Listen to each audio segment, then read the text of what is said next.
Ez itt az ákos élete, és ebben a természetfilm sorozatban megismerkedünk az ákosokkal. Az ákosok nagyon szeretik felfedezni a természetet, de irtóznak a gombáktól.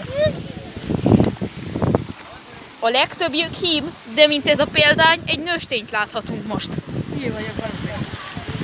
Jaj. Több baki történt. De erre majd fényderül. Ez hihetetlen.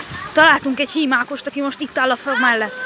De Jézusom most ragadozó, úgyhogy félni kell az ákosoktól. Most éppen megtámad egy márkot talán. Vagy iszik. Igen, ez is normális.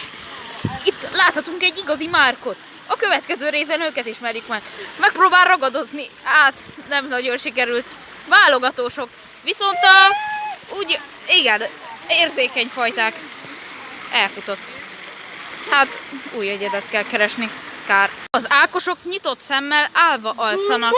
De most következhet az egyik bakink. Véletlenül találtunk egy ákost. Föl kéne ébreszteni. Jézusom. Föl lehet idegesíteni. Nagyon egyszerű azt a...